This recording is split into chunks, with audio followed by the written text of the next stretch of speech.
AI, artificial intelligence versus natural intelligence. So did we domesticate technology or did it domesticate us? But always in human history, when we're on the right track, when we know what's right, when we know we're close and we have it all figured out, I promise you, something will always happen that takes our eyes off the prize. Something that we trained, how could it know the answer, but humanity's not unified on the answer to get us there. Then when you see politicians or leaders or organizations going directly against how you would like to live in the future, you better make your voice heard. You better divest your monies, or you better make sure that they're not your leader, or move or do something, because if not, I promise you, they've jumped into the driver's seat for you, and they're leading you on the future they want. And when we have a vision of what that future looks like, we can guarantee to go there. We don't need to go along with someone who's taking us down the wrong path, on a side road, or down off a cliff. Mesopotamia, Incas, Aztecs, Mayas, Greeks, Romans, on and on. Then the studies asked, what model were these civilizations running?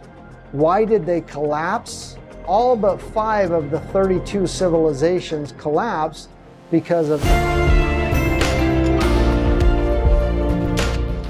Hi, I'm Chris Caldwell, and welcome to Season 3 of Conversations on Climate.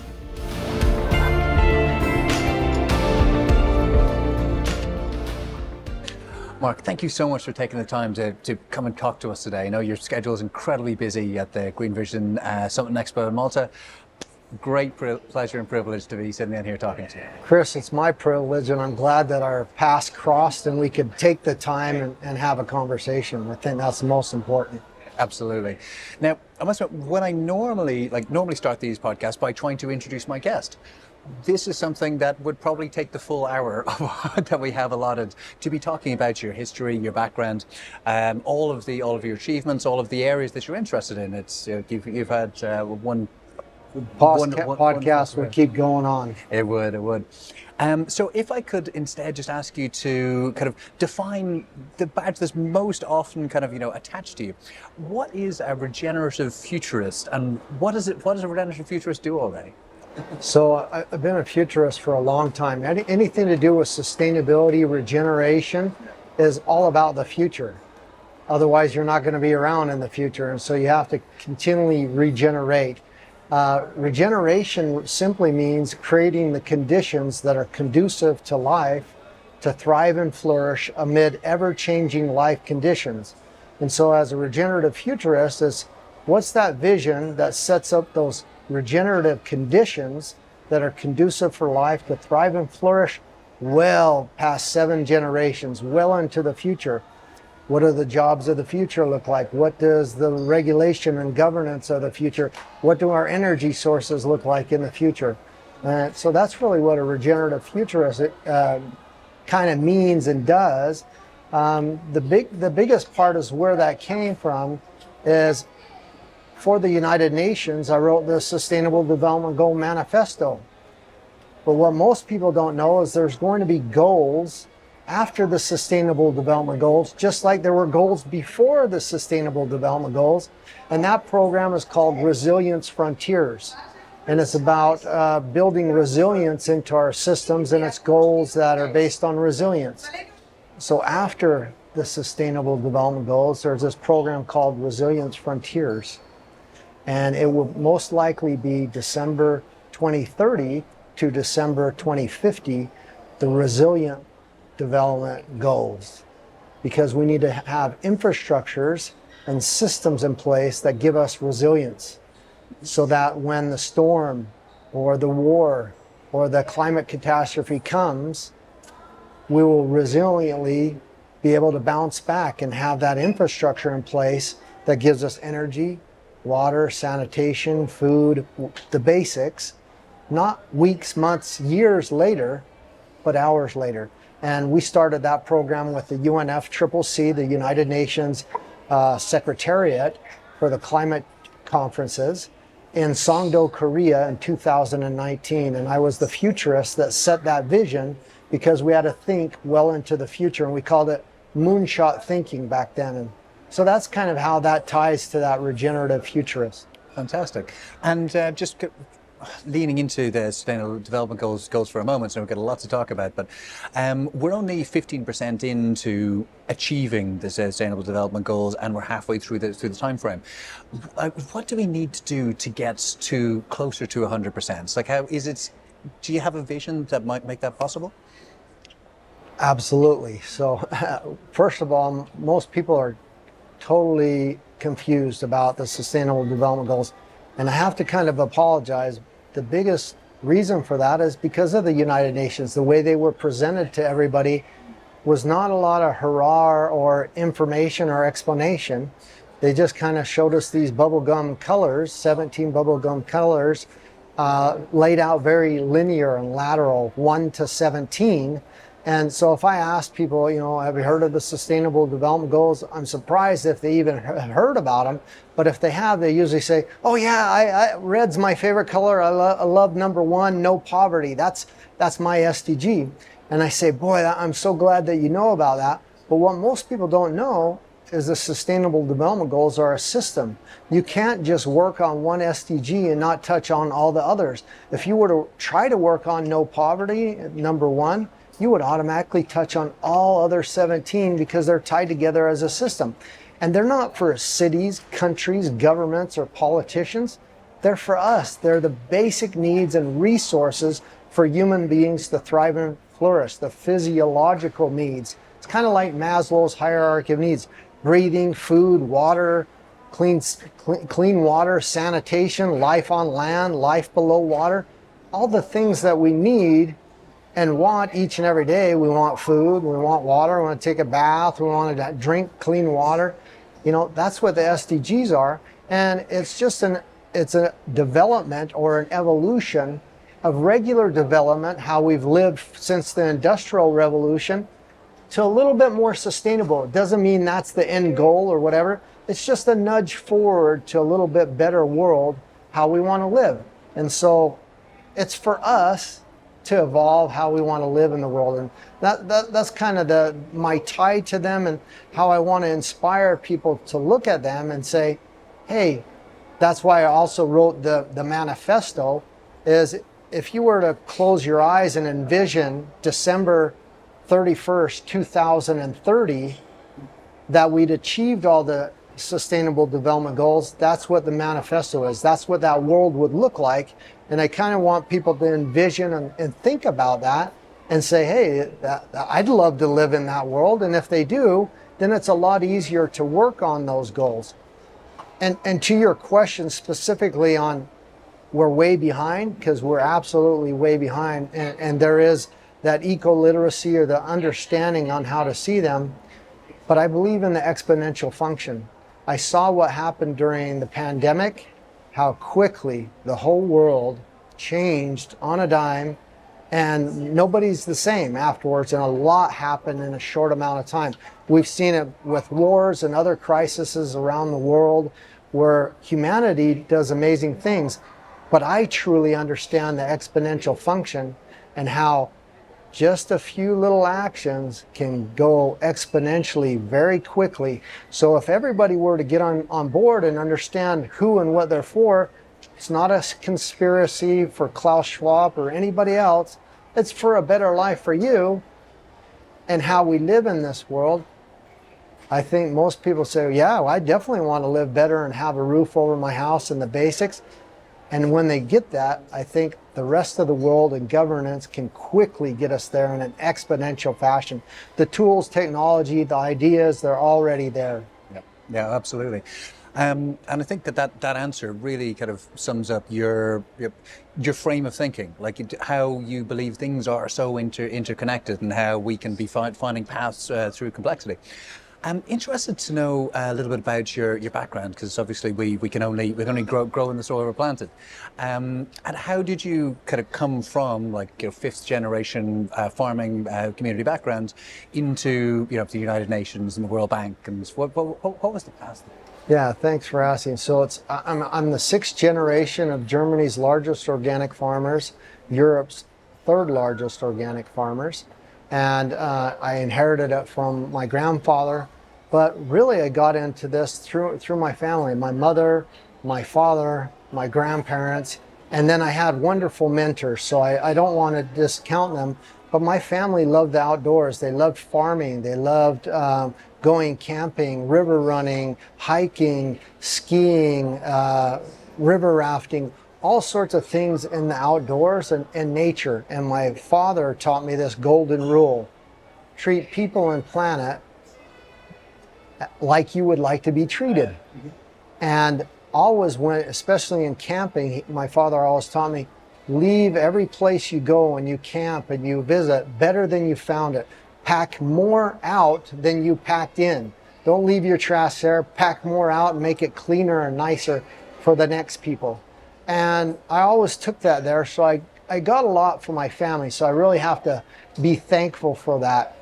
But the reality is over the years, I had the best mentors ever in my life. So the father of the circular economy, William McDonough, or what I call him Bill McDonough, he wrote the book Cradle to Cradle and Upcycling with Michael Braungart. Michael Braungart lives in Hamburg, Germany, where I live. I've taught at Leuphana University, where he teaches as a professor, and know him very well. And Bill McDonough is, I've known him forever, and he mentored me and guided me on my very first TED Talk. He's been my architect for some of the projects that I've done, and just a mentor and advisor, a great person. I was also trained by Al Gore. I was one of the first 50 people trained by Al Gore in his ranch in Carthage, Tennessee. I'm in both of his movies, The Inconvenient Truth and the sequel to The Inconvenient Truth. I see him every year at Davos at the World Economic Forum and at the COPs. And hopefully he's just getting ready to do a new training in Europe. It's going to be kind of for Slovenia and kind of Croatia and Montenegro, and kind of trying to bring everybody in the fold. Malta's included in that, Italy's included in that, and he's a great mentor and gave me lots of tools. He empowered me. So basically, what he does is when he trains somebody as a climate speaker or climate leader, he does it kind of very systematically. He teaches you 3 different ways how he learned it, how he understands it. Short version, very long version, and then how to understand all the complexity of that. And then at the end, he empowers everybody by giving them a USB stick with PowerPoint and Keynote of his full presentation up to date to that point in time, and says, go out, make this your own, give it yourself, delete slides, add slides to your country, your culture, your language, to where, if you like food, add food slides. If you like skiing, add skiing slides that deal with climate and environment. Because anything in our world deals with climate. So it's whether you like computers or you like race cars or you like, it all has a tie to the natural world and how we live and develop into the future.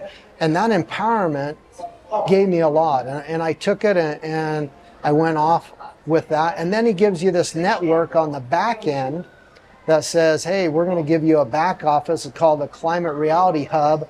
So you're networked with all the other climate reality leaders. And if somebody requests a new presentation to find out more in your area, you can go give that presentation to them, and also to find out about the new science. So when I first joined, it was about 150,000 Hiroshima atomic bombs going off 365 times every single day.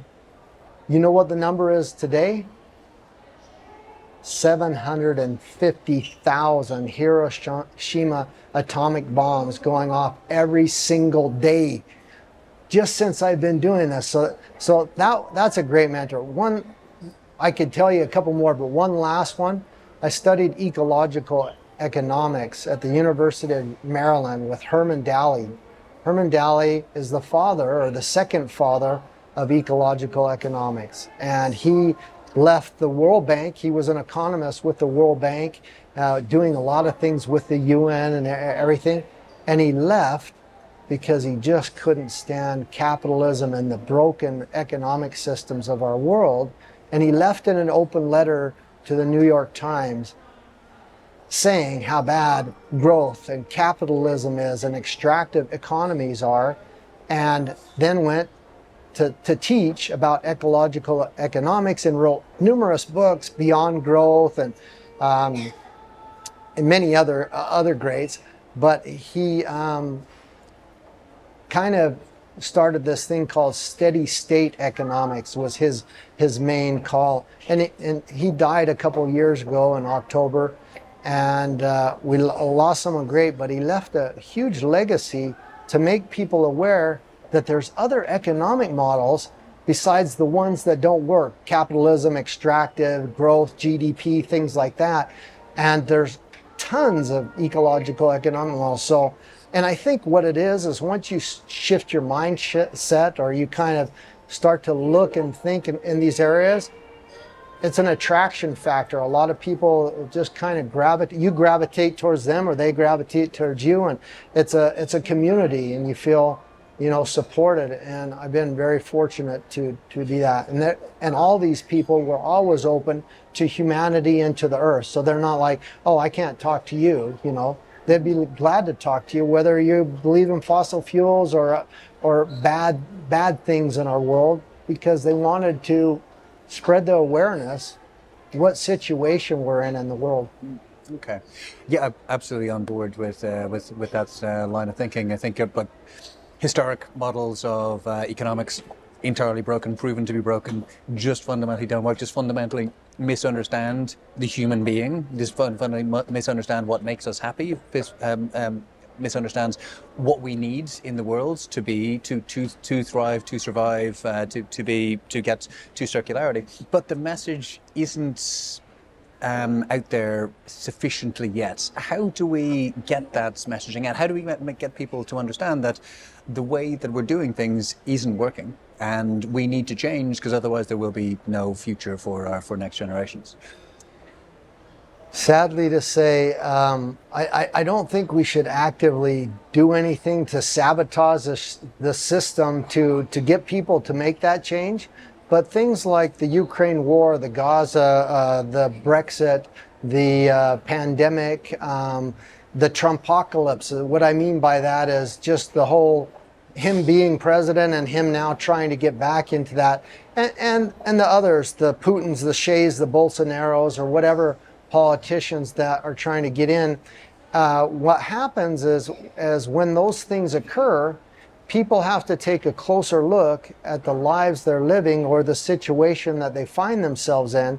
People in Ukraine and the Gaza and the Brexit situation who were affected by that, they got a microscope view of what their lives were based on these systems or these rules and regulations that are coming down from people around the world, or fossil fuel companies or chemical companies, and they say, wow, that's not working for me, or that's a bad system, and they don't feel comfortable, or they're affected by it.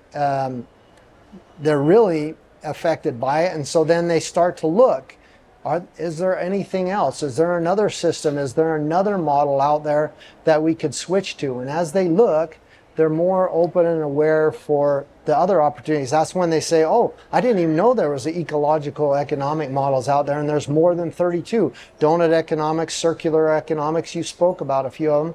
And then they realize that, then they learn a little bit more about it, get this ecological view, eco-literacy view of things, and then they can never go back, or they can never see the world the same. It says, why did I support that system, or why did I let myself be in that system? We could be living much better world and not have this suffering or these global grand challenges. We could have structured it or done it differently. And that can happen by divesting your time, money, your voice, your energy, and the way you live, but also in what you support in the world. And so I think hopefully that answers your question. It does. And actually you sound more hopeful than the average. You know? I'm very hopeful and optimistic. Yeah, excellent, cool. Well, so I kind of said to you briefly before we started, I really struggled to find to narrow down the topics of conversation that we could be talking about, because we could literally be sitting here for 24 hours, and I don't think I would get to get through the list of things I want to do. So I would, if you don't mind, we'll play a little game. Please. Yeah, cool. So what I've done is I've taken 3 different categories of potential questions we could have, and put ideas in kind of opposition to each other. And I think it was just kind of free flow in conversation. I know it will work. Before you give me that card, I want to tell you why it's so broad, just really short. It's because I take a systems view approach to life. And what that means is, in order to solve human suffering and our global grand challenges, or anything that the world's dealing with, we can't take a linear or siloed approach to it. And so I studied, that was another mentor I forgot to mention. I studied systems science with Fritjof Capra. He wrote a chapter in one of my books. He was on my podcast that I have as well. And he taught me that in order to solve human suffering and complex problems, you need to address all the facets of a complex system. And so when most people look at that, they're like, Marc's all over the place. He does 1,000 things. And it's kind of true, but I actually believe in the system. So I see that interconnected web of everything. And the entire world switched in 2018 to the systems view of life approach to solving problems. And so there's a little nudge closer towards that. But that, for most people, it's like, where do we start? We could talk for days. But I'm excited to see how these questions go. Yeah. No, absolutely. Like, the world is complex, it's messy. Like, you need to understand it as a system. People want to be really specialist in one thing, because it makes them feel comfortable, it makes them feel happy, they know their own space. But the world it's entirely shades of grey. Okay, so I'm going to start off in section A. Give me a number between 1 and 6. 6. 6, okay. We were just talking about it, systems thinking versus systems change. Perfect. I'm glad you chose that, and I'm glad I caveated. I didn't know about it.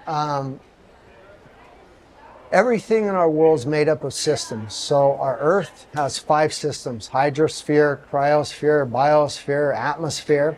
A while back, we had this ozone layer problem. We actually still have it, honestly. But to some extent, we fixed the CFC problem, but not 100%.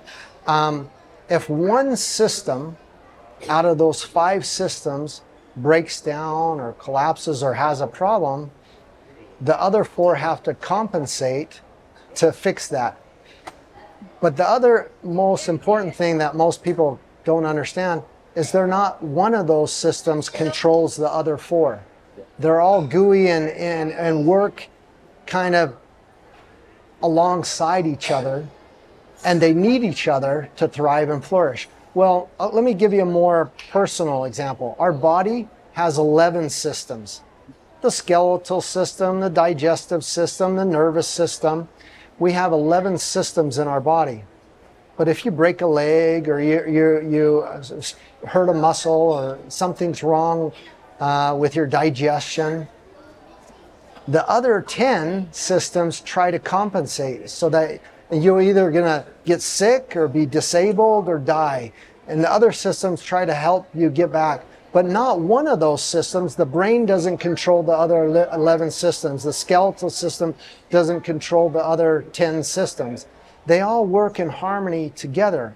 And all systems in our world, they're like that. They need each other to work. So when you say, today, I'm just going to breathe. I'm not going to sleep. I'm not going to walk. I'm not going to drink. I'm not going to talk. I'm just going to do one thing. It's impossible. Most of those systems are autonomous. They work without even us thinking about them. That same principle, line of thinking, can be applied into business, into religion, into culture, into politics, into anything we do. We don't have to reduce people down or mechanize people, but we can say, are we looking at all the systems of what's going on here and addressing all of them to find out where did the breakdown occur, what's not being fed or being met in order to have this function like a good motor or function properly. And that systems view approach is really the key. That's the kind of system change we need instead of, you know, I don't, climate change will come automatically when we think about that bigger system change when we address that. Is that good? Perfect answer. Okay, let's do another, say, two from this card. So 1 to 5 now. Number between 1 and 5. 4. 4, okay. 4 is livability versus sustainability. I love that. So you probably have heard about the city Neom. I wrote in Saudi Arabia. I wrote the livability thesis as a futurist, as somebody who's an environmentalist, and that for Neom. And there's an interesting story. That's why I immediately gravitate towards that. When I gave them that model, I had to give them not only a talk and present it, but then I gave a 5-day workshop to all the ministries building up Neon. So there's the Oxagon, there's the Aerotropolis, there's the Line, and there's many more sections of this Neon that's in Saudi Arabia. And this was before they broke ground or even knew what all the sections were. What's going to make this sustainable? What's going to make this regenerative? And how are we going to go far into the future to have this be the sustainable city example in the world? Livability. Livability is the most important part. And I won't tell you the whole thing about the livability, but I really want to go into one specific area that's really important. There was this study done by NASA. It's called the Handy Study. It was done twice. It was done in 2014 and 2018. And it was published in Nature. And that study said, how many civilization frameworks do we have in our world? The first study came back and said we have had 72 different frameworks, civilization frameworks in our world, but out of those 72, it narrowed down to 32 branches of these civilizations.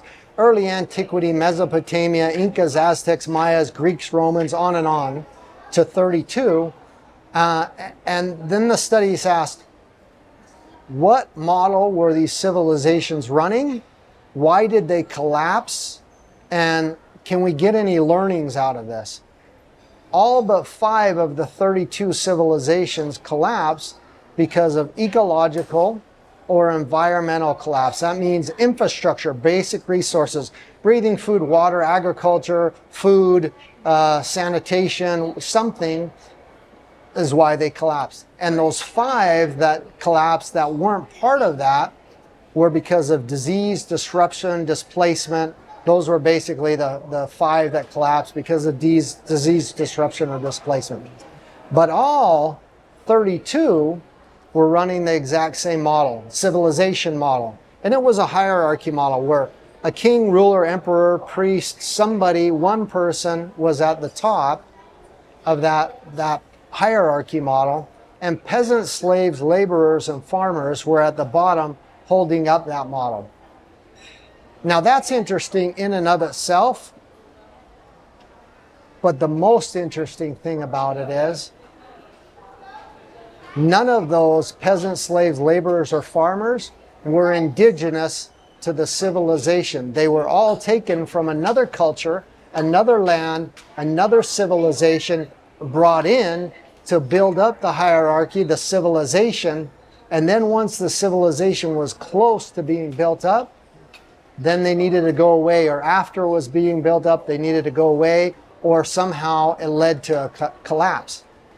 And we strongly know that is because they did not have a buy-in to the system of that model. They knew that they would always be peasants, slaves, laborers, or farmers, that they would never own or get to live and enjoy the comforts of that civilization, that they were doing it for someone else, and they never had this buy-in or ownership or feeling of home there. And a lot of them were missing families from other places, or working side by side and seeing their loved ones being enslaved to do work for someone else.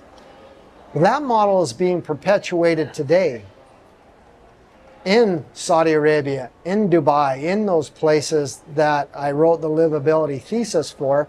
We don't call them peasants, slave laborers, and farmers. We call them construction workers, hospitality workers. We're here in Malta. People from Pakistan and India and all over the world are coming here to drive taxis, build stuff, and are migrant workers. I think the number I heard is well over 200,000 people a year come here to work to support, or maybe even more.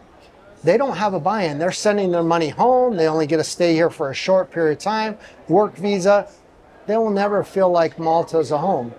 And that model is not only in cities and countries, but it's in our businesses, it's in our organizations.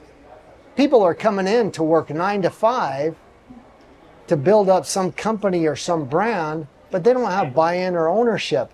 And when their family gets sick, or when they need to take a weekend off or a day off for their kids, or because they're sick, they might face losing their job because they don't have buy-in to the organization.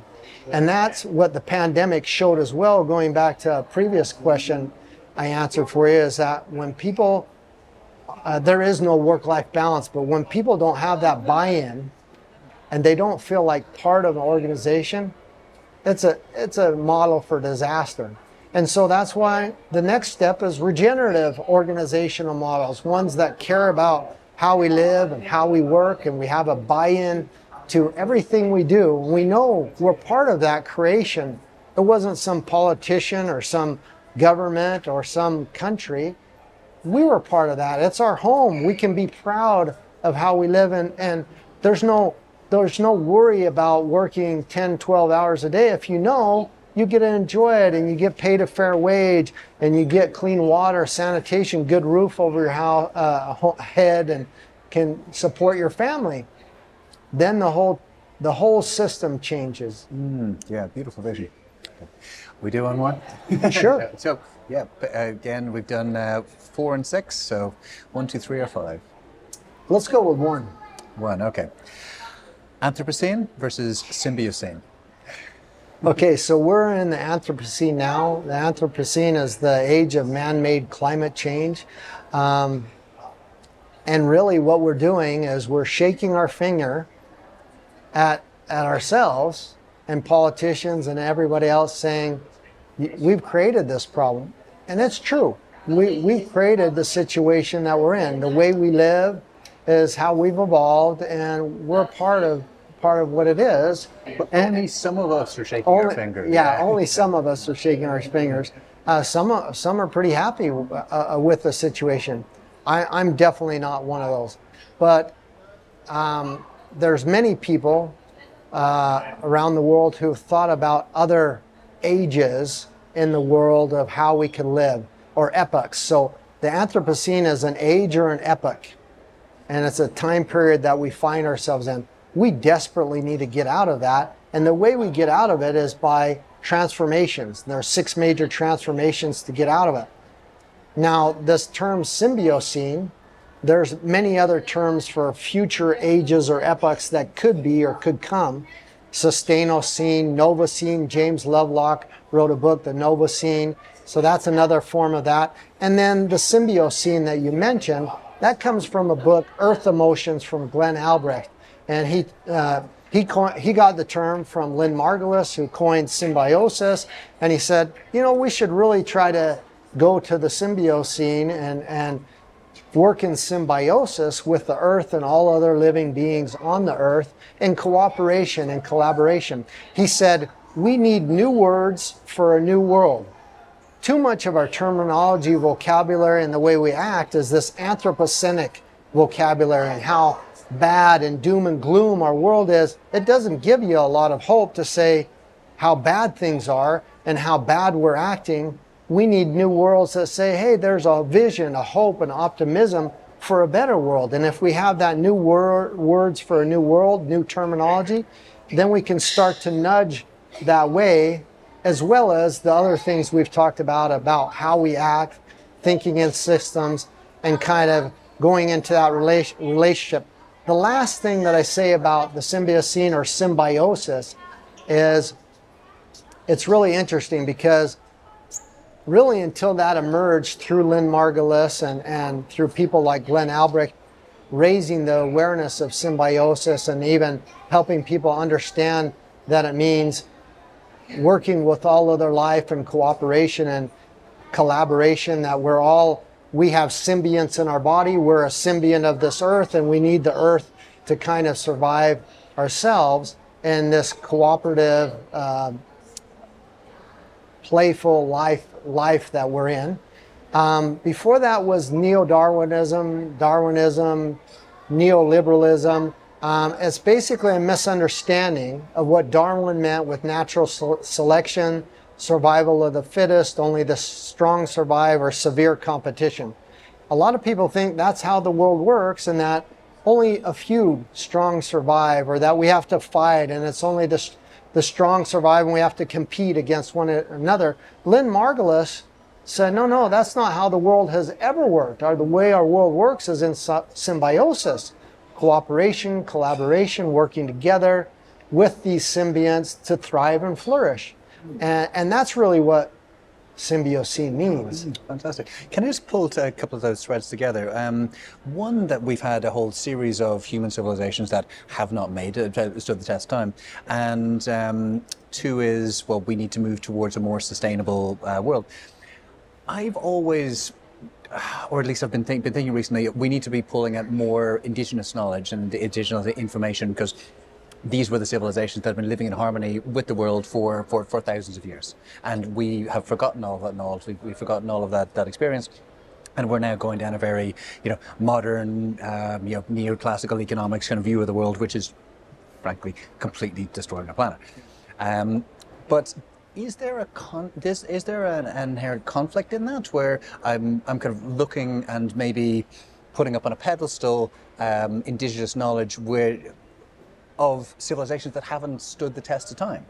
Is that, am I kind of missing a link? I totally understand that. So first, let me caveat that, because I don't want anybody to close off their ears or stop listening. Indigenous wisdom, indigenous cultures, civilizations is very, very vital and important. And there is a lot of wisdom of how things have been done in the past.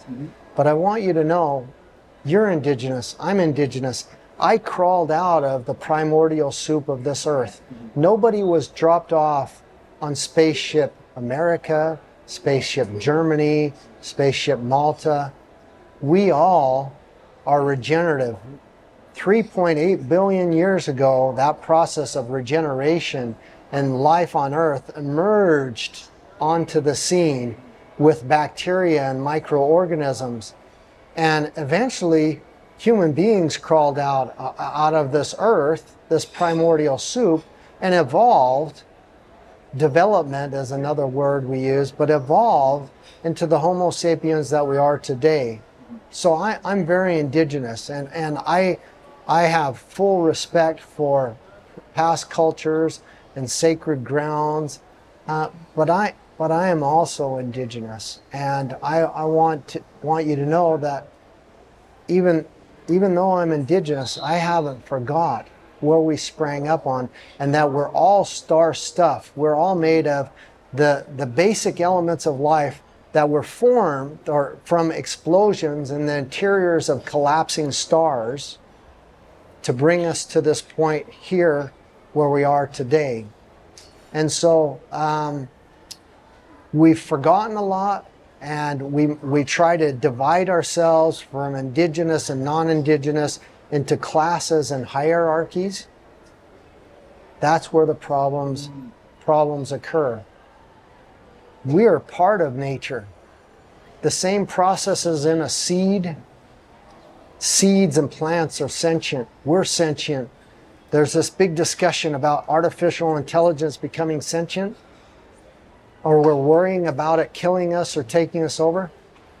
We should have that same discussion about plants and seeds, because they've been sentient for 3.8 billion years on our planet. We've never had the discussion, hey, don't kill a plant, don't eat a plant, don't destroy that seed, because that's a sentient being.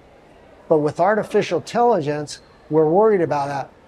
be more worried about us destroying our seeds, our soils, and the true life that we sprang up out of, because I promise you, our human health is a microcosmos of the earth around us. If the earth around us, wherever we live or travel or are, is dead and there's no life there, you're most likely going to feel sick or have bad air or have some problems, because we are tied to that. And I think that, I hope you can see that connection to that indigenous, part. Thank you very much. Appreciate that answer. Yep, very much so. Okay, so we'll go to B. So I know one more time. 1 to 6. 2. I don't think we're done. Yeah. Conservation versus innovation. It's a tricky one. Well, it's really not. So conservation in the past has really been shown when we most of conservation efforts have been where we actually fence off, where we keep people out, or we kind of make things a national park, or that's a lot of conservation. We say this is a conservation area. You can't go in here. You have to be careful. We're trying to restore it or something. We realized that that doesn't always work as good as it should. It's nice and preserves things, but we realize when we bring back wolves, when we bring back certain species that were lost, and when we bring back grass and get that microbial life back into the natural world, that helps quite a bit. But there's this other part that, why don't we regenerate instead of conserve? Why don't we create the conditions that are conducive to life to regenerate every place on earth, so that we can have that abundance and visit? What was the term that you just asked me? You said conservation versus innovation. Versus innovation, and that is really the simple fact that, and I kind of mentioned this a little bit, never have we transformed from one age or epoch to another without innovation. When we know we need to go from the Anthropocene to some other better, more sustainable way of living, but that's never happened without innovation. So the most innovative thing is, in all living systems, there's this ecological phenomenon. It's called symbiosis. We already talked about it. It's the fastest form of evolutionary innovation ever. And what specifically that means is, on all living systems, 1 + 1 never, ever, ever, ever equals 2. It's a super exponential, or goes into quantum tunneling. From one seed, you can get about 11,000 different plants and other seeds out of one seed. You can get a tree, you can capture carbon, create oxygen, you can do soil health, you can get fruits, vegetables, birds, trees, restore biodiversity. And then the birds eat those seeds and the fruits, and then they go somewhere else and poop and spread that, and the whole cycle of life continues. It's unbelievable. And so I would say it's both, because I don't take that linear or siloed approach. Yeah, there's a certain degree to conservation, but not without innovation that transforms.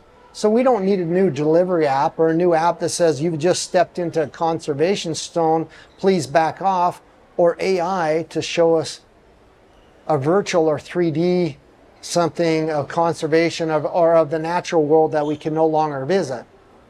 We need innovations that makes our life and world abundant and thriving, and technologies. And I would say the fossil fuel industry is a stranded asset, and the chemical industry is a stranded asset. And it's a bad business model. But there's so many innovations in nature and in the natural world that can really take us far when we go use renewables or abundant, endless resources that we have that replenish and rejuvenate itself. So Fantastic. I hope that helps. Certainly does. Being slightly conscious of time, I'm just going to skip to the third set, and maybe we just do kind of one, maybe two more, depending on how long we go. One more time, pick a number between 1 and 6 for the 3. There's 3. This time, actually, interesting. AI, artificial intelligence versus natural intelligence. So we are the parents of artificial intelligence. So we train them. We give them the books we've written, the talks we have, our language models. We process into these large learning language models. And eventually there'll be a time where they start to train themselves and to take over. And I tickled upon this before. We talk about AI going sentience, Lambda AI was a big thing, and someone lost his job over that whole process. But we never talked about plants and animals being sentient and having feelings and thoughts and really having that sentience. But yet we worry about AI. And so I use AI. I used it today. And I think innovations and technologies are absolutely vital. And AI, wearables, and biotechnologies are basically at a super cycle right now of innovation. And it's really a super cycle moment in history where we're hitting that cusp of the transformations that I'm talking about. There's 6 major transformations, and one of them is the digital revolution. But now we're hitting 3 cycles that are making a super cycle for us to truly transform in a new age. So never before in human history, without the pneumatic tire, the steam engine, the printing press, have we gone from one age or epoch to another. And I think we're on the cusp of that. So, and I definitely know artificial intelligence is part of that. But it's only so good as the intelligence that it's fed with and the parents of that. So I'm not worried about it taking over. I'm worried about us getting too complacent to not train it right, to give it the right things to protect us, to give us what we need. We're such fallible human beings. It's hard for us to think in systems and complexity. That's why AI is so great. It just dives in there and it does it for us. And I did this thing, and I did a social experiment. I asked 3,500 people on video the question, what does a world that works for everyone look like for you? Only 7 out of 3,500 people came to kind of a close answer. The rest started to stutter, cry, sweat, freak out. They didn't know. And every answer was totally different except for those 7 that was similar. And I asked people sometimes twice in the same day, sometimes over months and years. And every time, and that's why I did it on video, their answer was different. But then I asked ChatGPT, and the answer was always the same. So did we domesticate technology, or did it domesticate us? And more importantly, something that we trained, how could it know the answer, but humanity's not unified on the answer to get us there? And I think part of that's complexity, and it's also a lot of the noise that we see in the world. We want the short version. We want the TED Talk. We want the simple elevator pitch. But I wouldn't jump in an airplane that somebody sold me on an elevator pitch, how it flies and how it works. I want to feel a little bit more secure before I risk all life for that. And so we need to get into the depth and substance and remove bias and understand those systems, because most of them work autonomously.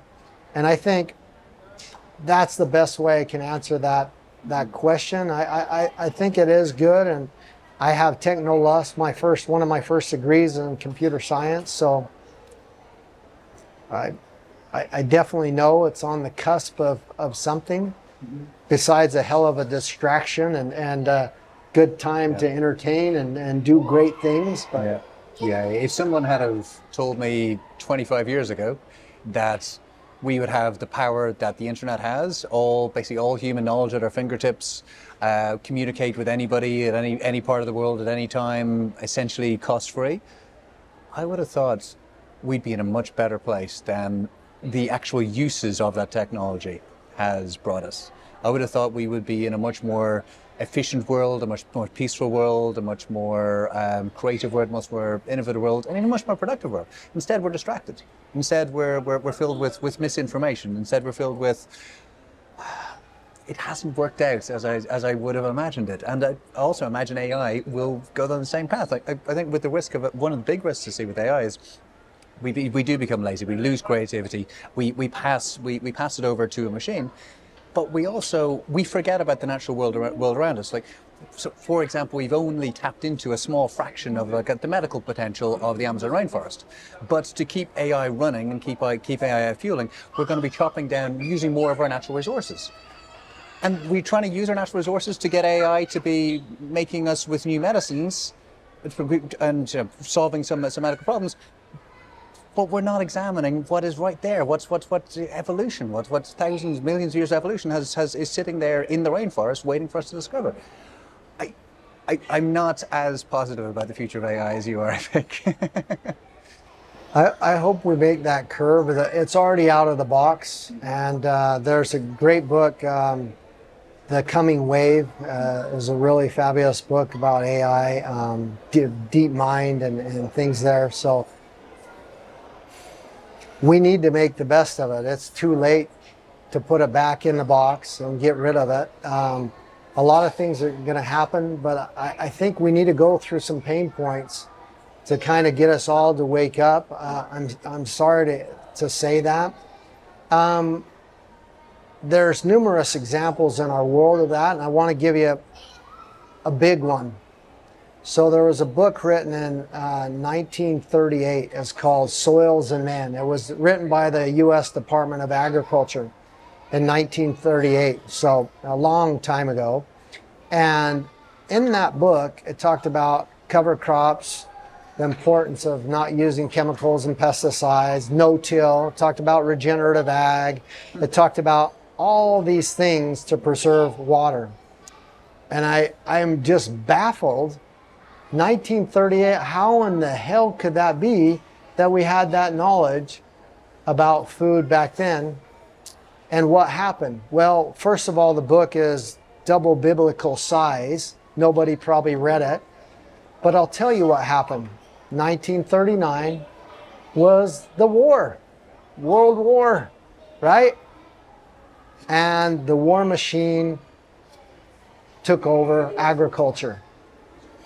And it became this industrial agriculture, a war machine fed and did those things. And we used chemicals for the war in our food. That's what happened. But always in human history, when we're on the right track, when we know what's right, when we know we're close and we have it all figured out, I promise you, something will always happen. Brexit, Ukraine war, Trumpocalypse, Gaza, pandemic, something will always happen that takes our eyes off the prize. Now, don't get me wrong. I'm not saying a war is something that we should look the other way. It's horrible. It's miserable. People are dying. It's serious. But it's not as serious as losing all life on Earth and creating a better future for all. And I'll give you the last example that ties to that. The Paris Agreement, the SDGs, happened in Paris at the COP21 in Paris. A couple days before the Paris COP21, there was a terrorist attack, and they almost canceled their entire COP because all those were there. They almost did. Matter of fact, Al Gore was in the middle of 24 Hours of Reality, his broadcast that he does every single year all around the world with people talking about climate. And in the middle of that broadcast, he stopped his broadcast in respect for the terrorist attack that happened. And he was also worried that they wouldn't continue the climate conference. That happened. Then the next year, COP22, but luckily they still went through, even though the terrorist attack, they went through, we got the Paris Agreement, woohoo, perfect, I'm so excited. The next year at COP22 in Marrakesh, the second day of a 2-week conference, climate conference, on Tuesday, Trump was elected as president. And he said, we're immediately going out of the Paris Agreement. And he derailed the whole thing. And for his entire term until Biden, and after his inauguration and he got voted in, he immediately signed back into the Paris Agreement. But that entire time, people at the climate conference could have went home on the second day because that's all the conversation was. And the entire presidency, his presidency, derailed and set us back talking about climate, renewables, and many other things. And that will always happen throughout human history. Now, I don't want you to be doom and gloom about that, but if you already know your why, your purpose, or the direction of what a world that works for everyone, and you have the plan of action, then when you see politicians or leaders or organizations going directly against how you would like to live in the future, you better make your voice heard. You better divest your monies, or you better make sure that they're not your leader, or move or do something, because if not, I promise you, they've jumped into the driver's seat for you, and they're leading you on the future they want you to live in, not yours. And a lot of us fall into that trap, and so I'm not blaming anybody, but I promise you, you are a crew member of this spaceship Earth, and we can all grab the steering wheel and use innovation and use nature and use culture to come together, and not a hierarchy model, but work together and have buy-in, because this is our home.